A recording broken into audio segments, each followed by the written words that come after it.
After 9 పబ్పై పోలీసులు దాడులు నిర్వహించారు. ఈ తనిఖీల్లో ఇతర రాష్ట్రాల నుంచి యువతులను తీసుకొచ్చి నృత్యాలు చేస్తున్నట్టుగా గుర్తించారు. అసభ్యకర నృత్యాలు చేస్తుండటంతో పోలీసులు అందరిని అదుపులోకి తీసుకున్నారు. 35 మంది యువతులు, 75 మంది యువకులను అరెస్ట్ చేసి బంజారాహిల్స్ స్టేషన్కు తరలించారు. నిబంధనలకు విరుద్ధంగా పబ్ నడుపుతుండడం వల్లే దాడులు జరిపినట్టుగా తెలుస్తుంది.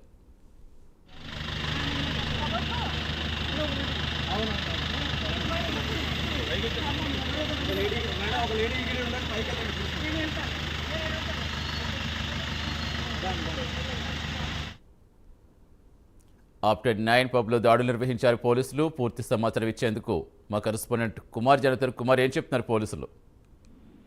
Thank you Satish. బంజారాహిల్స్ లోని ఆఫ్టర్ 9 పబ్ లో రెస్టారెంట్ ఏదైతే నిబంధనలకు విరుద్ధంగా ఈ ఆఫ్టర్ 9 పబ్ నడుస్తుందన్న ఆరోపణలు రావడంతో దానిపై అయితే టాస్క్ ఫోర్స్ పోలీసులు అయితే రైడ్ చేయడం జరిగింది. కస్టమర్లను ఆకర్షించడానికి వేరే రాష్ట్రం నుంచి యువతులను తీసుకొచ్చి పబ్ లో అసభ్యకరమైన డ్యాన్సులు చేయిస్తున్నారు. మొత్తానికి పబ్ పై అయితే కేసు నమోదు చేసిన బంజారాహిల్స్ పోలీసులు ఆఫ్టర్ 9 పబ్ డాన్స్ చేస్తున్న యువకులను కూడా ప్రస్తుతం అదుపులోకి తీసుకొని బంజారాహిల్స్ పోలీస్ స్టేషన్ కి అయితే తరలించారు. ఏదైతే ఎలక్షన్ కోడ్ ఉన్న అర్ధరాత్రి వరకు కూడా బార్ అలాగే పబ్ కూడా ఈ ఏదైతే వీళ్ళు నిర్వహించడంతో పోలీసులు దానిపై అయితే కేసు అయితే నమోదు చేయడం జరిగింది.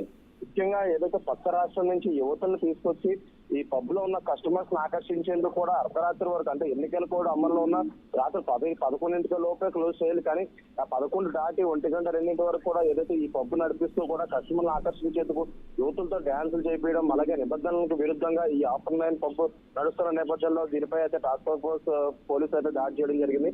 ముఖ్యంగా దీనిపై అయితే బంజారాహిల్స్ పోలీసులు అయితే దీనిపై పబ్పై అయితే ప్రస్తుతం కేసు అయితే నమోదు చేశారు. అలాగే దాంట్లో పనిచేస్తున్న యువతులను కూడా ఆ పోలీస్ స్టేషన్ అయితే తీసుకెళ్లడం జరిగింది. అలాగే దీనిపై కేసు అయితే నమోదు చేశారు. దీనిపై పూర్తి విచారణ చేపడతామంటూ కూడా ఇప్పటికే పోలీసు వర్గాలు అయితే చెప్తున్నాయి. ముఖ్యంగా ఏదైతే హైదరాబాద్ లో పబ్ కల్చర్ అనేది మరీ దారుణంగా మారిందంటూ కూడా నేటిజన్లు కూడా ఆరోపిస్తున్నారు. ఎందుకంటే ఆ పబ్ అనేది ఒక లిమిటెడ్ స్థాయిలో ఉండాలి, కానీ దాన్ని అశ్లీలంగా అయితే చిత్రీకరిస్తూ కూడా ఏదైతే కస్టమర్లు ఆకర్షించేందుకు కూడా చాలా దారుణంగా ఈ పబ్లు అయితే నిర్వహిస్తున్నారని చెప్పి పలు చోట్ల ఇప్పటికే పోలీసులు దాడులు అయితే నిర్వహించారు. దీనిపై ఈ నేపథ్యంలో ఆఫ్టర్ 9 పబ్ పై కూడా దాడి చేసి దీనిపై కేసు అయితే నమోదు చేయడం జరిగింది. Satish, right, thank you Kumar.